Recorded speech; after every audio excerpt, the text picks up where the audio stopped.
And now what we call this person? The super duper closer, the Rob.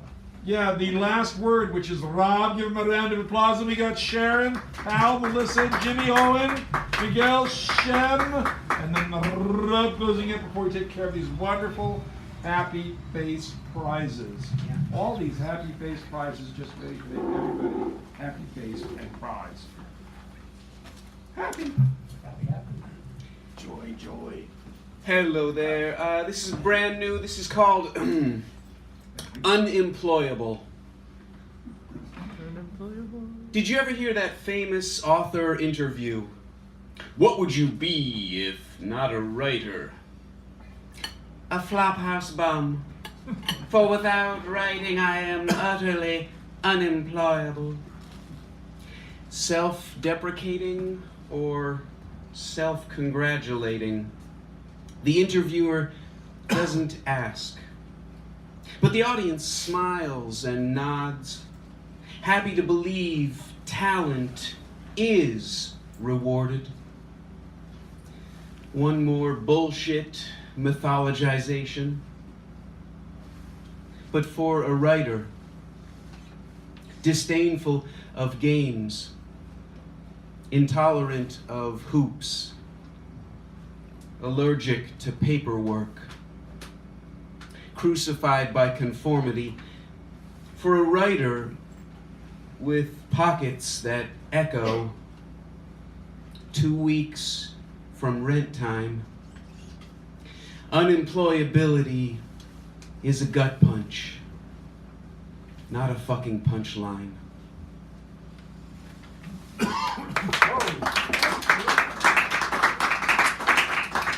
And I was going to do just that, but as the theme is change, and as this is Earth Week, this is a poem. This is called Weed, and I wrote this after reading a brilliant, horrifying book by Elizabeth Colbert called The Sixth Extinction. Yes. This story begins some 40,000 years ago, a timely, tragic tale of wonderment and woe. Excavating the extinction trail of the bones found in rocks shows global warming's just the nail sealing up life's death box. We started hunting, the megafauna soon gone. No more saber-tooth, moa, or mammoth mastodon. Whales, gorillas, rhinos did their best to hold on. Pachyderms and hippos going, gone. We are the weed. See how we breed. Slash and burn greed. Apocalypse seed. Neanderthals, Denisovans, and hobbits we killed right quick. But we fucked them first. Ah, love, how poetic. Tramping boots trail stowaways to each corner of the globe. Behold bat and frog genocides from an invasive microbe. And what about the death of all the world's coral? Take a peek in the mirror if you would seek a moral. But will the plants survive? It's not just the truffula tree. Shall simmering segmentation sever all the green we see? Except for one weed. Feel how we breed. Slash and burn greed. Apocalypse seed. Where then the terminus of all this treachery and travail? Will rats or ruminococcus be the only ones to prevail? Is it too late to extricate our hands from the third rail? Or will a tailless primate be the end of life's tale? Thank you, Rob. Picking up how this come back to close the second half. The esteemed and well-regarded Sharon Scott Fish is our Oh, wow. So we got Hal, Melissa, Jimmy, Owen, Miguel, Shem, Rob, Morgan Freeman, Alistair Crowley, and the All Night Images. Just so you know.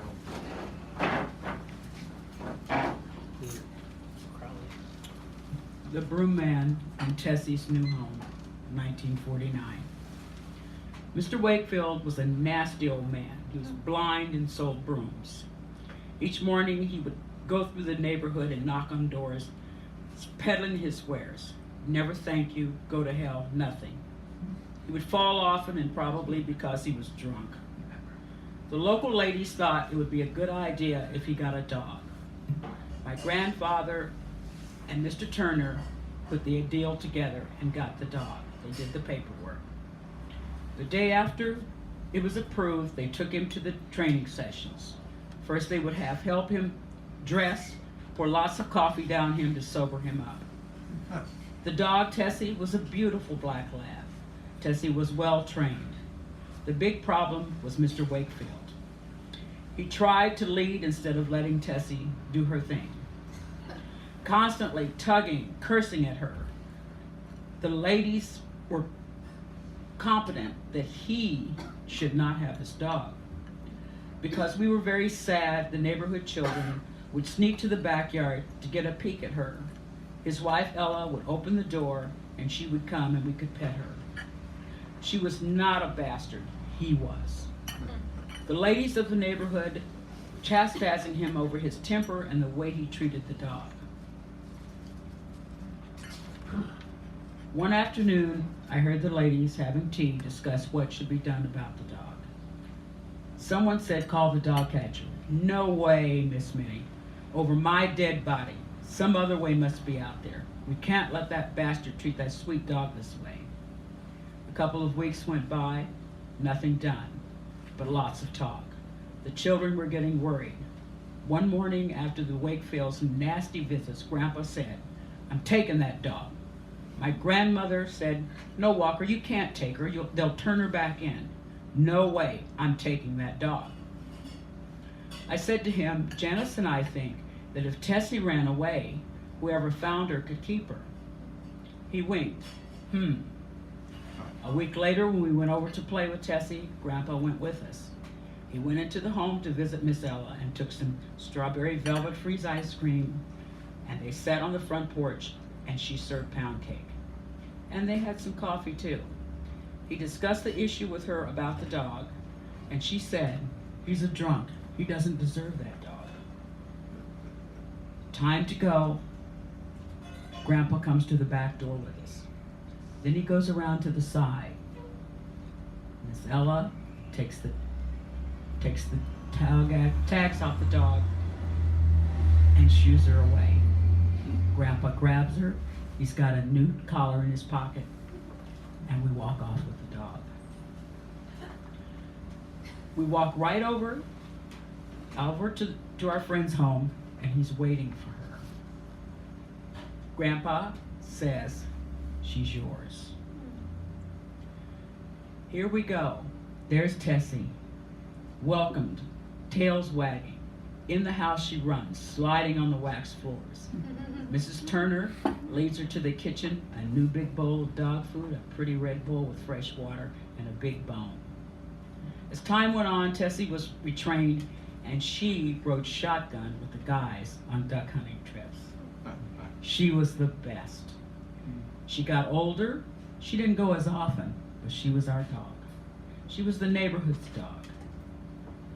When she died, the whole neighborhood turned out for a party in her honor. She was buried in the backyard, and the food was great. The men missed her, and they all gave great speeches about her smartness and some of the impossible retrieving she had done. There were tears, laughter about her rescuing kids from trees and cats from trees, climbing down and barking at hobos trying to steal pies.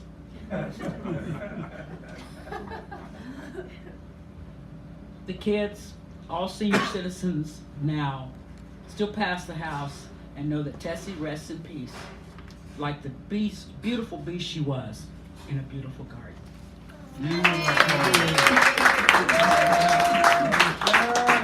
That's from her upcoming book. She's been working on that. Thank you. I just love the stories and stuff like that. Mr. Hal Robbins, kindly come forward, please. The Honorable Hal Robinson, Dr. Hal.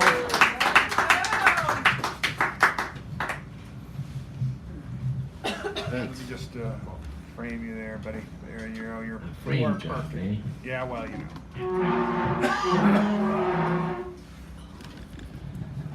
The Witch with Eyes of Amber by Clark Ashton Smith.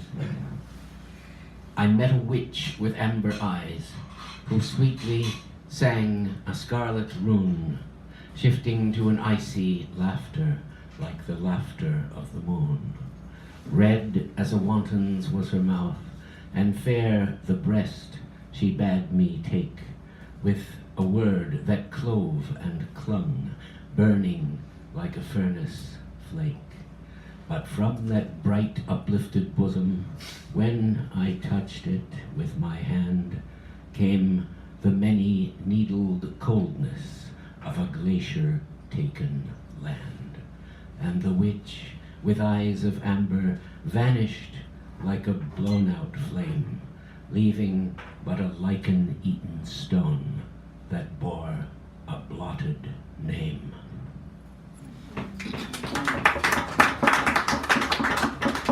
I'll finish out my time with some lines from the Rubaiyat of Omar Khayyam, Edward Fitzgerald translation. Some for the glories of this world, and some pine for the prophet's paradise to come. Oh, take the cash and let the credit go, nor heed the rumble of a distant drum. Look to the blowing rose about us. Lo, laughing she says, into this world I blow. At once the silken tassel of my purse tear, and its treasure on the garden throw. And those who husbanded the golden grain, and those who flung it to the winds like rain, alike to no such aureate earth are turned, as buried once we want dug up again. The worldly hope we set our hearts upon turns ashes, or it prospers, and anon, like snow upon the desert's dusty face, lighting the little hour or two, is gone. Think in this battered caravanserai, whose portals are alternate night and day, how sultan after sultan, with his pomp, lived his anointed hour and went his way. They say the lion and the lizard keep the courts where Jamshid gloried and drank deep, and Bahram, that great hunter, the wild ass stamps o'er his head, but cannot break his sleep. I sometimes think there never blows so red the rose as where some buried Caesar bled, and every hyacinth the garden wears dropped in her lap from some once lovely head. And this reviving herb, whose tender green fledges the river lip on which we lean, oh, lean upon it lightly, for who knows from what once lovely lip it springs unseen. Ah, my beloved, fill the cup which clears today of past regrets and future fears.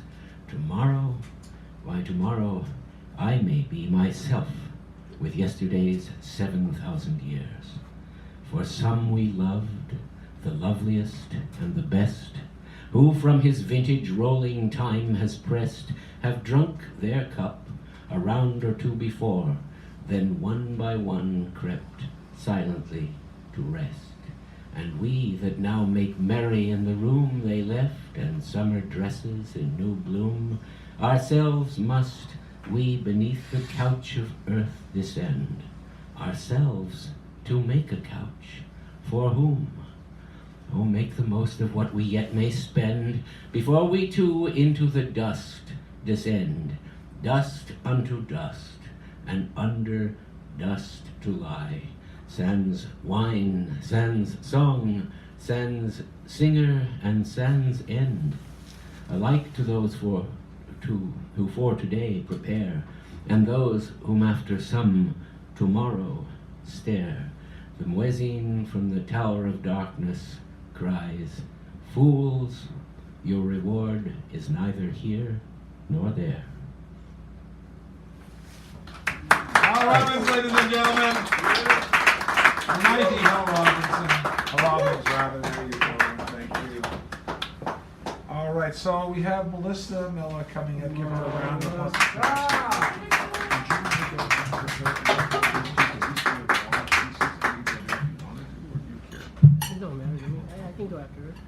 So I want to share something with you guys. It's kind of funny.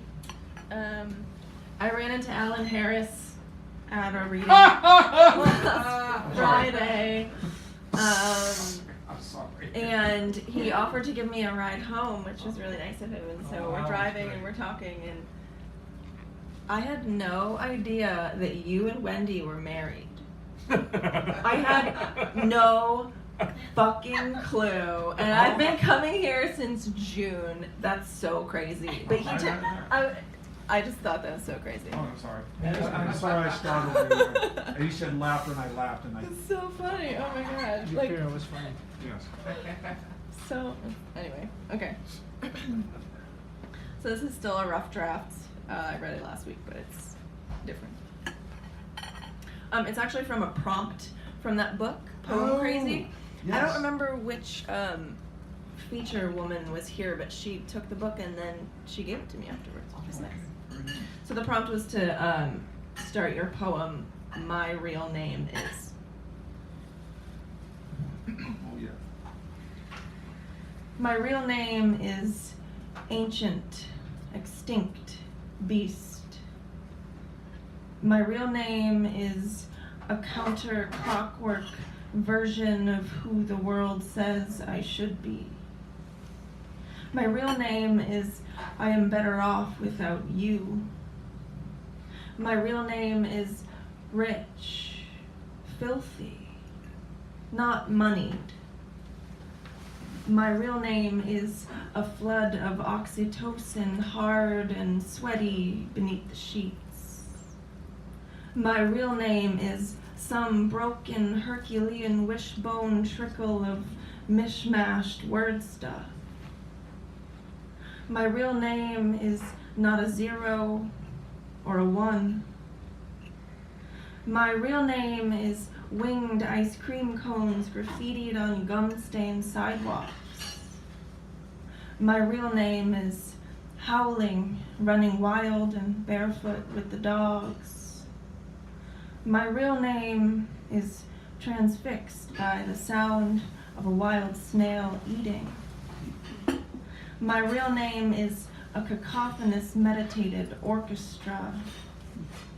My real name is buried in a geocache between cholla cactus and ocotillo amidst otherworldly sandstone somewhere in the American Southwest. My real name was once a one-way ticket and a suitcase full of razor blades. My real name won't ever fit inside your brimming mouth. Thank you.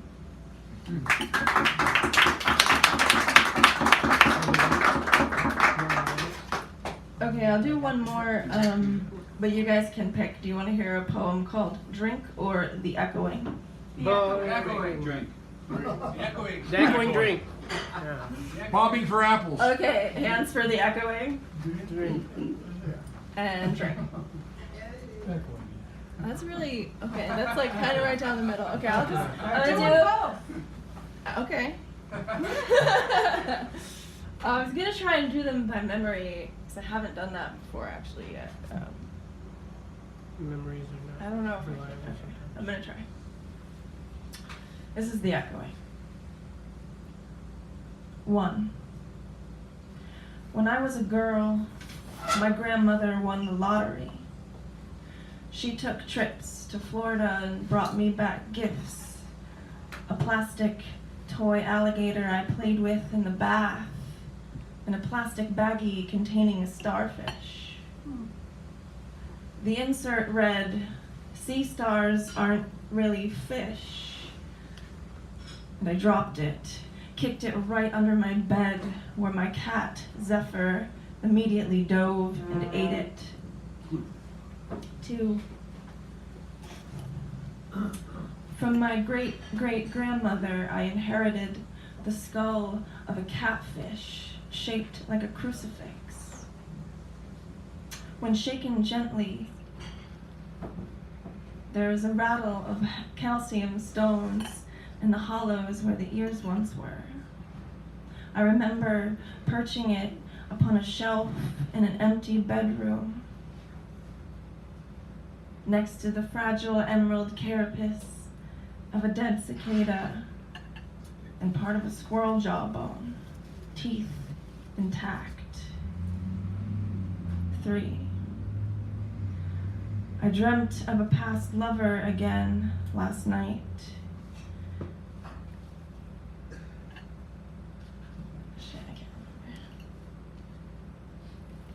I dreamt of a past lover again last night. She pushed through a sea of people to get to me. She said, "Mine," and I glimpsed a hunger in her teeth like a shark's as she smiled before she kissed me. I woke, sore cage, rattled, and bitten. 4. You recently asked me if I'd want to be a shark, using electroreception to detect nerve impulses, hearing low-frequency hums discharged by dying fish, or a dolphin, emitting sound waves from an organ called melon teeth, acting as antennas to receive the echoing back from the sea. And I answered, dolphin, and you should know that yes, it is for pleasure, and it is also because you make my teeth pulse, and it is also because I've grown bone-tired of fishing blindly for heartbeats in open seas, no echoing. 5. The sea star has a vascular system of salt water rather than blood. Imagine what it must feel like to be completely filled with the very molecules that surround you.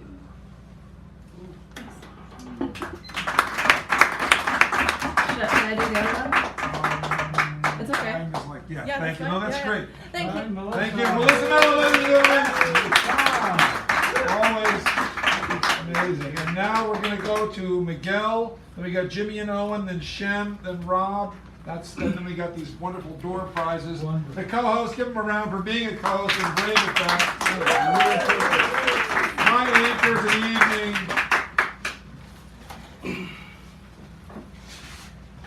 The passing of time develops within us a skepticism towards anything new.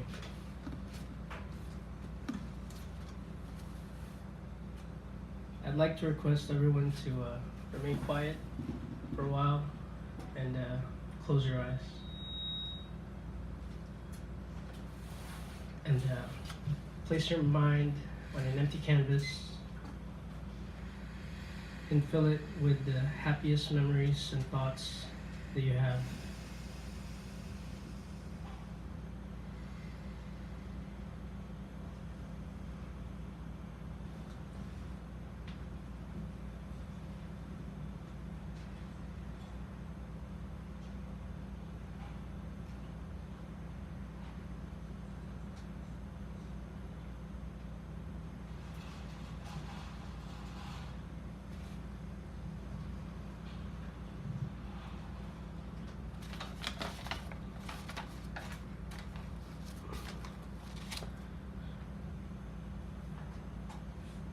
Silence is made in heaven. Welcome back to Earth. Miguel!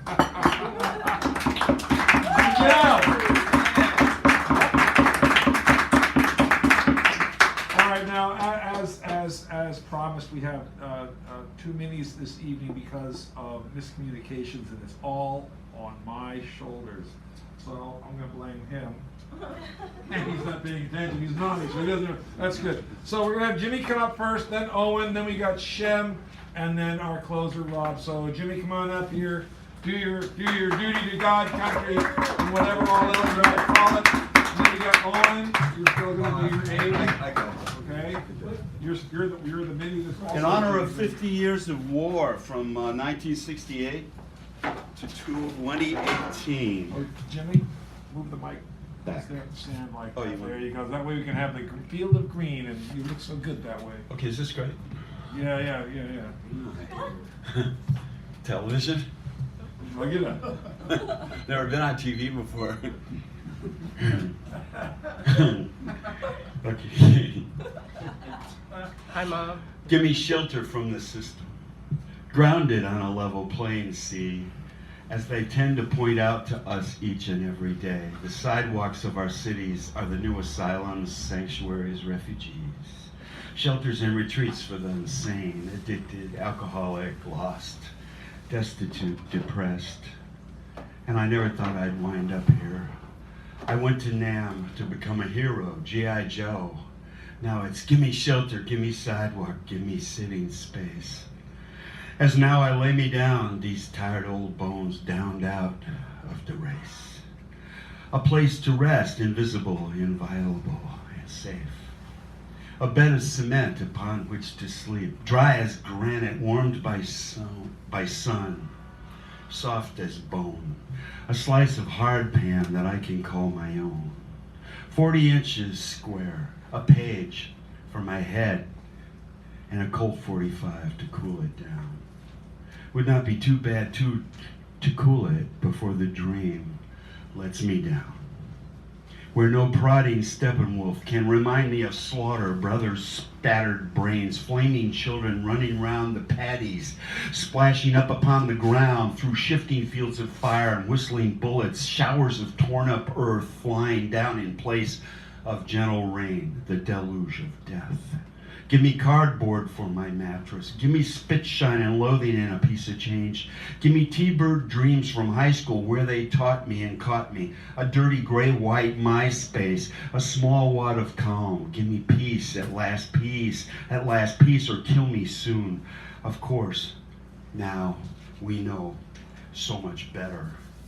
Upon strange grounds, give me remnants of the great prairie I roamed as a child, the verdant hills of pine for my toilette, a park to piss in, and the deep south and the deep state, shelter from the nosy dogs, the flying, prying eyes of clones, all now on guard, of the damned ownership society, who kickstart my bones at crack of dawn.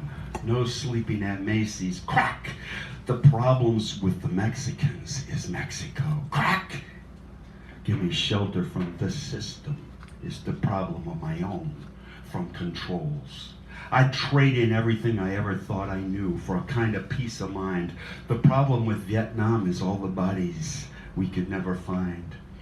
Cost $4 trillion for 4 million beauties we left unalive behind. That gives me the self-respect that I was in charge of my self-control, my life, my run, my hole, my hideout in the dark, under the big leafy or buried in the mud. That sets me free, Mr. Apart from the killing art of those voices howling at me, ordering, kill it, kill it, kill it. No one died in my command. We mostly watched and stayed alive. My promise, my hope, I sought in this soup to return to Ma and Pa and stay aloof beneath a roof. 4 plus 12 zeros, Uber, 4 plus 6 zeros equals $1 million each. We spent for this, for the Dead Peasants Club. I'm just saying we measured our success by body counts of babes in arms, equal for generals and fishermen, sluts and sissies, bros and VCs. We monetized the slaughter as if our bombs were silos of soil and dried cats, rags and old irons. These eye fears, my memes, are eye scenes haunting me. Gimme, Jimmy, gimme, gimme, Jimmy, be free. Shelter from the storm. that buries my mind as it blows this city round, and everyone ain't free either, just like me, equal, scared alone. The common denominator on this level playing ground we call the least expensive people, the useless eaters of this world, the huddled masses not yearning nothing but to see the sun tomorrow. And tomorrow's tomorrow we know's already gone. My head is cracked, my ribs unstacked. The onus is on us all with kicks, shouting, move it. Our penance for what we didn't dish. You pulled me off this mattress, see, for you I hit my head, agreed? A greedy creed have cops. I hit myself to show I see how stupid I was. Oh, my head is my 40 square inches and a head. Eye to eye, I see it now. How I'm supposed to live and crawl. I'm tired, not tried. I only fear. I'm fresh, alive. The pain I feel inside reminds me of those days of fire and beauty's burning. So my secrets now are bleeding out, are tearing off of faces alive and breathing. So many secrets now are bleeding. I bet that gooey forehead is no secret now. They kicked me here for whatever we did there. Where, here for now, I need another mattress, nicer, drier than before, leaner, cleaner, drier. Where are they ever are? The Mexicans have taken up my mattress. The truck cometh, the truck leave us slowly. I'll get a couple back. Just then a truck from some new hotel, now full of cardboard mattress boxes, stops. And up I jumps, pulling on the good ones. The truck starts in the night. Gringo, I shout as this one flies up. Whoosh, the next one more, another. The kite, like kites they fly. Got it stopped. The Mexican helper guy telling me, get down in Spanish. So I do anyway. I'm going home under my ramp, hurting mattress box sets. Shoved ahead like geese under sail. I need these, I yell him. Come again in 2 weeks. I laugh at him. He his truck. I'm free. He grins. You just like me. A bus runs over the best one. I pick it up. I'm sailing up. Boxes sail like free falls into wee smalls. Wind surfing on my ocean of cement. Cops go by, I'm flying them high boxes. Flashlight in my eye, I smile 1 mile. Police got orders, they follow. No one ever told them pick up boxes. Their work is done. Getting dozens of evicted, infected comfies, we call them. Them boxes fly almost all the way. My space under there, where I used to share. With cryouts, cheap parts, tired louts, wine for signs if not crimes. And I mean mine, not street creep me. I'm feeling fine. I just want to be a hippie. I want to be free. I want to be a hippie. I just want to be me. Thank you. Amen time. One of our minis of the evening. Thank you, Jimmy. We have Owen, our second mini, and then we got Shem and Rob. And do you know who that belongs to? There's a phone up there. That might be, who read from a phone? A lot of people. Oh. It could be, Rusty Rebars. Martin. No, Sugar. Oh, yes. Oh, yeah, Melissa. Melissa. It's probably Melissa. Tony did a piece where he pretended he was talking. That was a white photo. Yeah.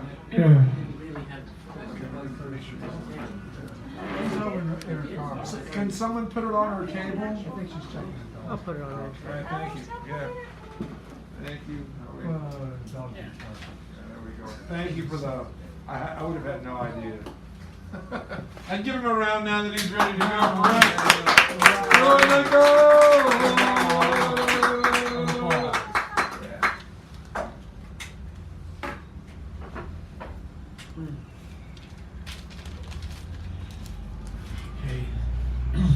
Stone demigods. The sorceress wanders over the skies. The smoke hovers along the river. The hunter lets fly from a quiver of arrows. A darkened moon narrows a flight of sparrows, penetrating the blue. I am met in a metaphor as the day becomes one slow blanket of fog. Trieste, the passion is dull and gentle.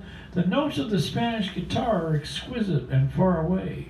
No, as quiet as North Beach. Passion, the gentle strum and hum. from my version of a vision and the cluster of clouds. Warm, sort of. Evening at the Trieste, listening to the plunking and screeching of the violin and the hum and strum of the guitars, the sound of the accordion, the sound of the electric night. The violin reminds me of a plaintive squeak. To a policeman poet, Mark, the postman always rings twice in the same night. 2 lines to open up the world. I wondered where Punder was. Oh, there he is, right between the pages. Trieste. The day draws to a close and passes the clouds' pace as if they are naked before the sky. A short poem. The hot day keeps dancing with the stars, a cloudless sky. It's a Trieste. On a dark, cloudy day, the rain comes down. The moody millions pray that peace lasts. Poem on an April night. One of a rainy April night. I sit there. The quiet nerves me as the night, only the night moves along. Avril. One that Avril and Shora Zolta. The Galactic March has passed us as dark clouds. I sit and sigh for a sunny day in hopeful May.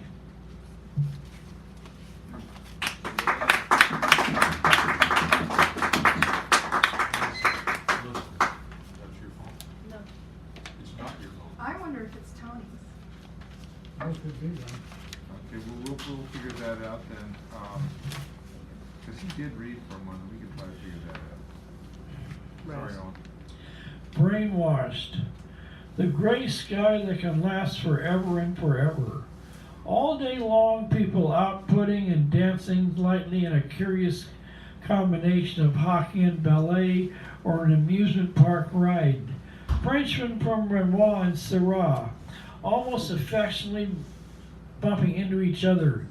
Like social graces that laugh louder and louder, taught to me long ago by Mrs. Galatz at her moony, dreamy April love-like cotillion. Oops, I said that in roistering, dirty. Torn shirt, San Francisco.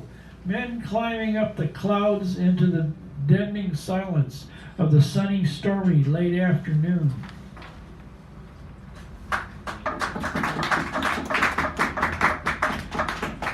Overload. In the busload of virgins that wayward careening up from the sunlit street, this paradox of virgins resembling a right-angled trap of senses to winter pallor, a birdless sky of cloudless, hopeless Himalayan rays, talking to a heaven of the chances that love and confusion will crown itself king and reign supreme in the sweetest year of our Lord, 2003.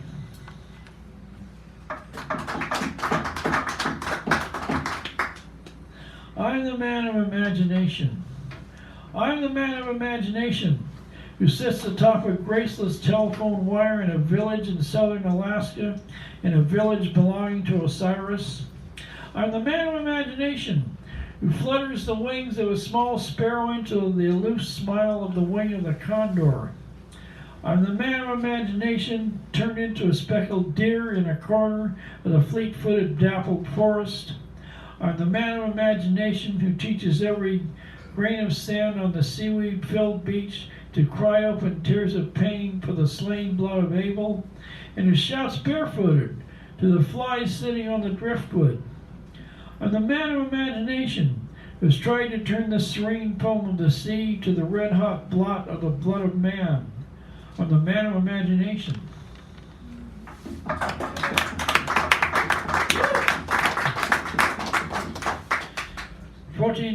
Fortissimo. The gray ice cold gray breakers fall in with one another like soldiers taking charge of each other on a white picket fence, and agree with each other in smug contested whispers on how to agree with one another on the right and wrong way to come in with the sharp high tide on the cool, wet, soft sand. Small flecks of foam talking like businessmen with briefcases confer with their colleagues. The beetle-eyed, decapitated pebbles rolling over and over, trying to be like the overweight spinster dominatrix, whip like kelphorn of plenty. Metaphors buzz around like flies in a clump of seaweed.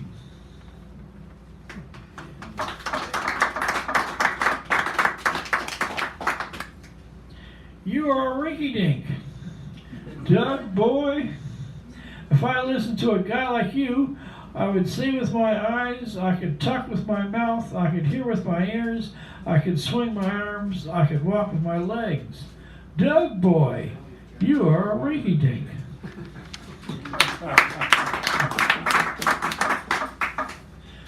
A sword rattles in the library. The plunging blade of the image, the metaphor, the sharp red plex, the L of the line, the blur of the gray and green curtains down, the orange and red flash of the last century of finality, a denouement of the final image. A stillness today.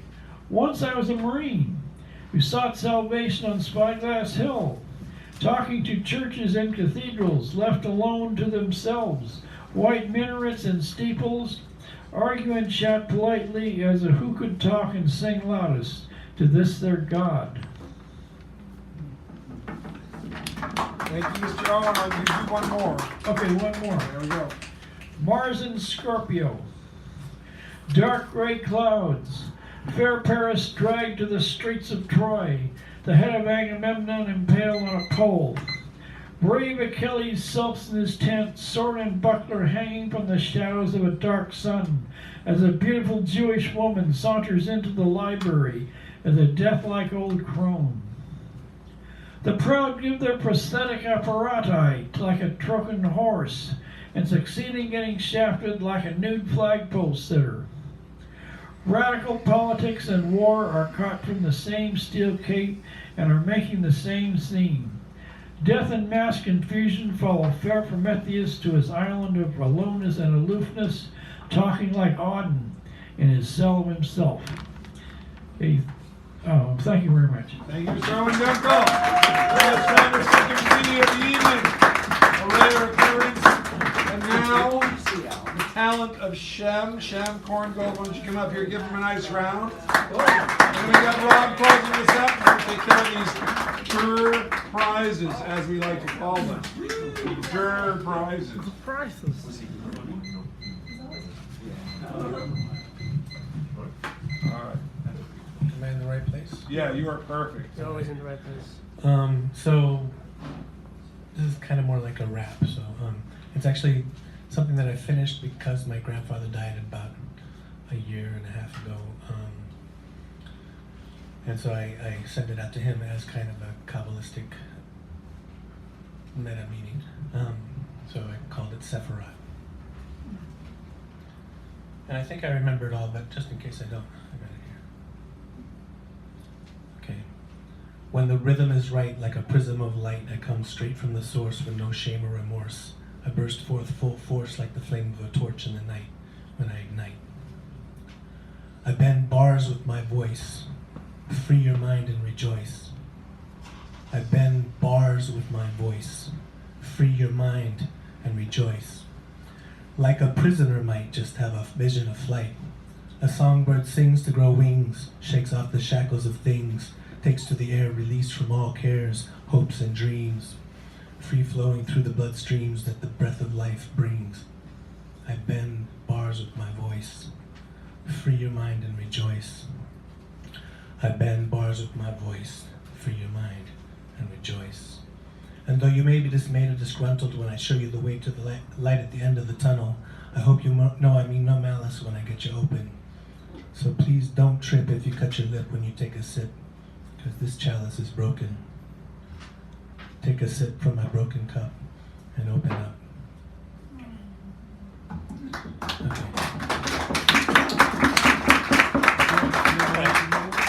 Yeah. How many minutes do I have? You're at like 3.5. Okay, I'll do the one I did last week, but faster. Okay. My simulacra do not fit inside your letterboxes. My emoticons do not reflect your pixelations. My unhinged front doors skulk around the edges of your banquet hall campaign dinners. My forest floor mycelia often appear bemused by your chewing gum stained sidewalks. My earthworms thrash about in your cracked concrete rain puddles. My good hair, when oiled up and shining, sublimates your disdainful glances. My itinerant amalgamations interpolate your purposefully designed algorithms. My inner crunchy Beavis feels simultaneously repulsed by and drawn to your outer creamy butt head. My market-driven cycles of therapeutic release get tripped up at every turn by your swarms of deep data-driven drone hordes, 3D nanoprinting endless piles of neo-Freudian desires every time I risk it and step out from under the protective shield of my inner sanctum. My adverse childhood experience survival maps pair exquisitely with your trauma-triggered psychotic interludes. My heart dreams ache for your gallbladder insights. My inner sense of nothingness smelling of ozone and tobacco desperately needs a hug from your engulfing sense of self-righteousness oozing red wine, rage, and heat rising in waves. I give it a good practice throw and my kidney stone skips 19 times across to the farther shore of your steaming pool of bile. My awkward approximations of antiquated analog interfaces are not quite capable of successfully coupling with your carefully crafted drop-down menus of indefinitely recombinable mood textures, but the resultant ripples of distortion and static can be surprisingly genuine. My melancholy personifications of condemned 20th century brick tenements harsh the swoony buzz of your anthropomorphized ant colony high-rise micro-apartment complex with incredible walk score aspirations. My rootless cosmopolitan nonchalance unnerves your hard-fought provincial sense of well-rootedness. The fanning cracks in the corners of my rose-colored sunglasses reveal infinitely recurring fractals of your harsh realities, and like a cunning linguist caught in somebody else's glass-bead game, I revel in the gratuitous pleasures of submerging myself in the reverberating staccato rhythms of a crumbling empire's lingua franca, steeped in the street creoles of creative resistance at the bottoms of the turtle stacks. I talk my smack, drink my coffee black, no cream, no sugar, just put a little bit of cinnamon in it. Whoa! There you go. Hashem, ladies and gentlemen. Love it. Now, will Rob kindly come forth and close us out before then we'll take care of these wonderful door prizes. Never read that slowly. Well, he'll do it again because he'll come back. Rob. It's better to read it twice. I can do it faster and slower. It's good fast. Fast, that's one of the Okay, when I get this honor, I like to send you into the world with a song, but I worked at a sweatshop on Monday, and I've got a little semi-blister on my strumming thumb. So here is a brand new story called The Naked Polar Bear. Thank you.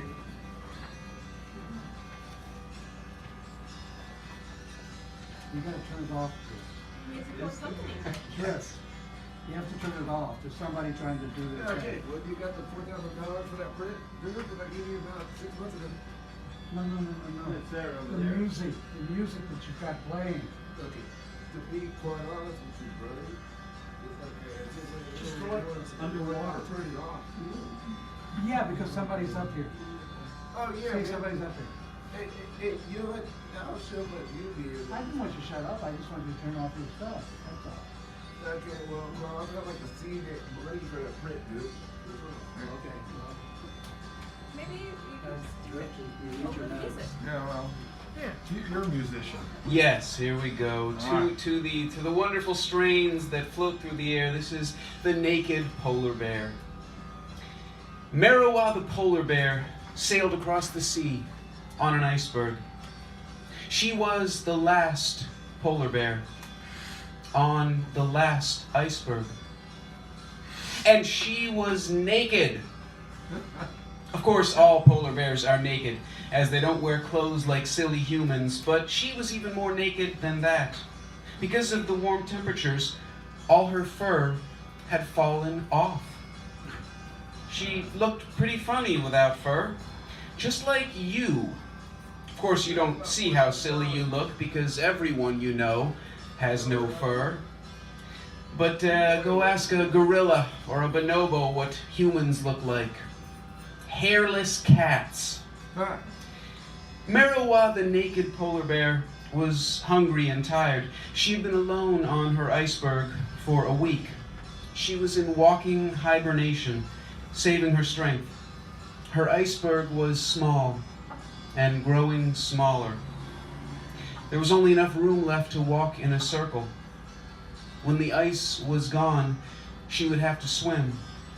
She could swim for 10 days, but she didn't know where to go.